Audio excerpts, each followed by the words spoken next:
mana siswa membangun pengetahuan melalui proses bertanya, menyelidiki, dan menemukan jawaban sendiri, bukan sekedar menerima informasi dari guru. Guru juga berperan sebagai fasilitator yang memandu proses berpikir, bukan sebagai sumber jawaban tunggal. Di sini ada 3, yaitu yang pertama ada bertanya, menyelidiki, dan memaknai. Lalu kita masuk di bagian mengapa inquiry learning itu penting. Manfaat pendekatan inquiry bagi perkembangan siswa. Yang pertama, berpikir kritis. Siswa terlatih menganalisis, mengevaluasi, dan menarik kesimpulan sendiri. Yang kedua, pemecahan masalah. Siswa terbiasa menghadapi masalah, terbuka, dan mencari solusi kreatif. Yang ketiga, motivasi intrinsik. Rasa ingin tahu mendorong keterlibatan aktif tanpa paksaan eksternal. Dan yang terakhir, pemahaman mendalam. Konsep yang ditemukan sendiri lebih melekat dibanding dihafal. Baik, kita masuk bagian model 5E dalam inquiry learning. Perangkat tahapan yang umum digunakan untuk merancang pembelajaran inquiry itu ada 5. Yang pertama, engage, melibatkan aktivitas. Guru memberikan fenomena unik, video pendek, demonstrasi menarik, atau pertanyaan pengantin. Yang kedua, explore, menjelajah aktivitas. Siswa bekerja dalam kelompok untuk melakukan eksperimen, mengamati, mengumpulkan data, atau memanipulasi objek. Yang ketiga, explain, menjelaskan aktivitas. Siswa menjelaskan penemuan mereka dengan bahasa sendiri. Kemudian guru memperkenalkan istilah ilmiah, definisi formal, atau konsep inti. Yang keempat, elaborate, memperluas aktivitas. Siswa menyelesaikan tantangan baru, memecahkan masalah terkait di dunia nyata, atau melakukan eksperimen lanjutan. Dan terakhir, evaluate, mengevaluasi aktivitas. Guru menggunakan penilaian formatif seperti kuis, jurnal observasi, maupun penilaian diri. Di sini ada contoh penerapan di berbagai mata pelajaran.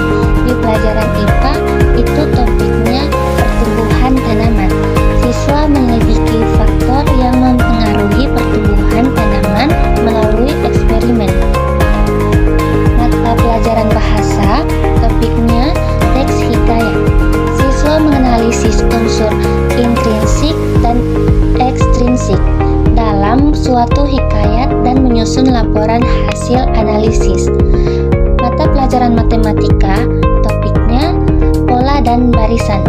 Siswa mengeksplorasi pola dan bilangan dan membuat generalisasi berdasarkan data yang mereka temukan di dunia nyata.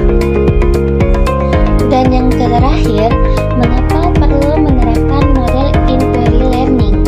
Tujuan dan manfaat menerapkan model inquiry learning itu ada 4. Yang pertama, kita dapat membantu siswa memahami materi dengan lebih baik karena mereka terlibat secara aktif dalam proses pembelajaran.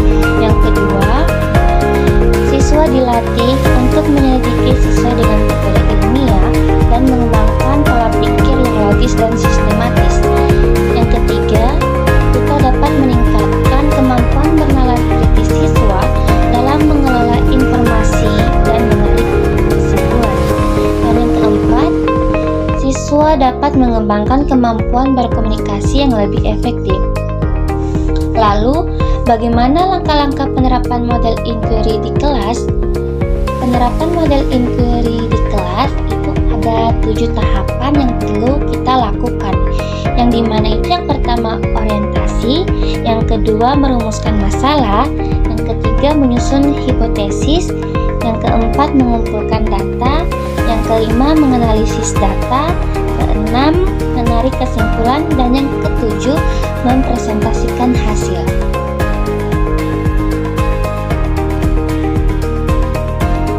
Oke, selanjutnya kita masuk kepada video pembelajaran dengan model pembelajaran inquiry learning.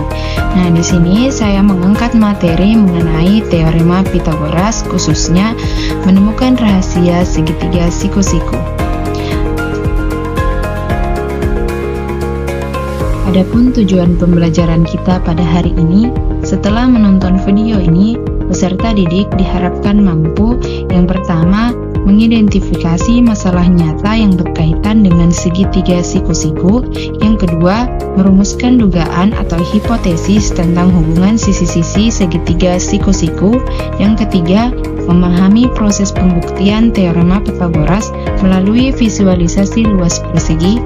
Yang keempat, menyimpulkan dan menuliskan rumus A kuadrat tambah B kuadrat sama dengan C kuadrat dengan pemahaman, bukan hanya sekedar hafalan.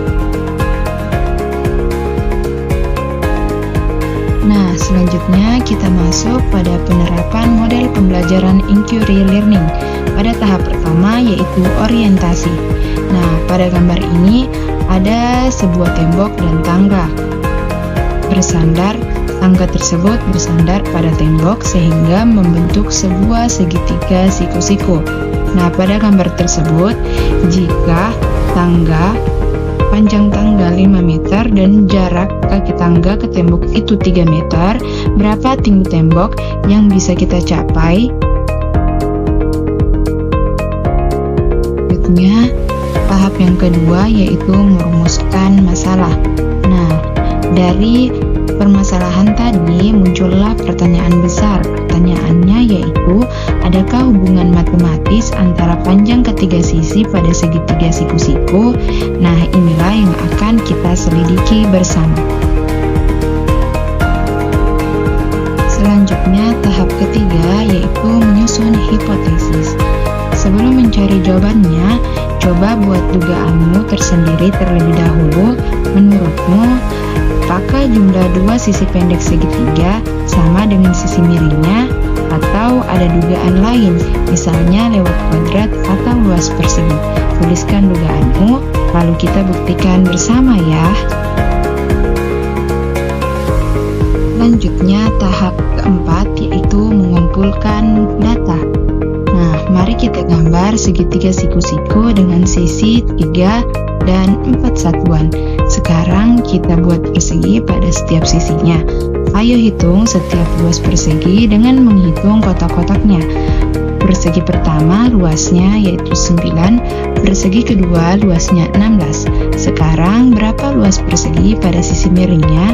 Coba hitung sendiri di rumah menggunakan kertas berkotakmu seperti pada LKPD, lalu bandingkan dengan dugaan awalmu. Selanjutnya, tahap kelima yaitu menganalisis data. Jika kita jumlahkan luas dua persegi kecil tadi, 9 tambah 16 sama dengan 25, dan ternyata luas persegi pada sisi miring juga yaitu 25, itu jadi cocok. Dugaan kita itu terbukti benar dan berlaku juga untuk ukuran segitiga siku-siku lainnya. Selanjutnya, tahap 6 yaitu menarik kesimpulan. Nah, dari percobaan tadi, kita menemukan sendiri sebuah aturan penting yang disebut dengan teorema Pythagoras, yang dimana A kuadrat tambah B kuadrat sama dengan C kuadrat. Pada setiap segitiga siku-siku, kuadrat sisi miring atau disebut dengan hipotenusa itu sama dengan jumlah kuadrat kedua segitiga siku-sikunya.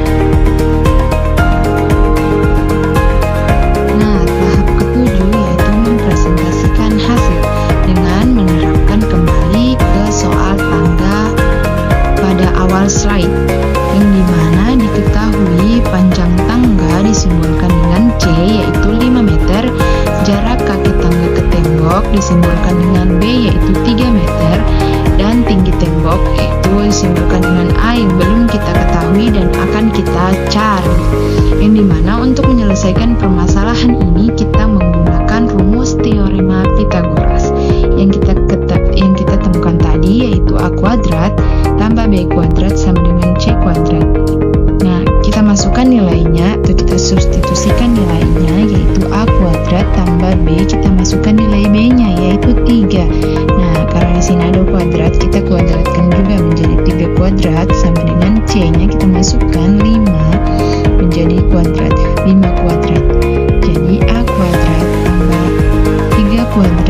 dengan 5 kuadrat.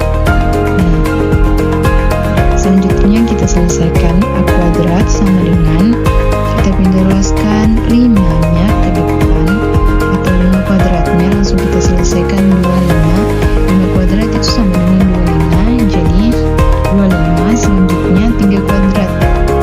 Kita pindahkan jadi dari positif menjadi negatif karena dia ke belakang. Jadi kita selesaikan 3 kuadrat itu sama dengan 9. Jadi 25 kurang 9, A kuadrat sama dengan 25 kurang 9. Jadi 25 kurang 9 itu 16. Jadi A kuadratnya itu 16. Nah, karena kita hanya ingin menemukan nilai A-nya saja, nah kita mencari satu angka yang dimana jika dikuadratkan itu hasilnya 16. Jadi A sama dengan 4.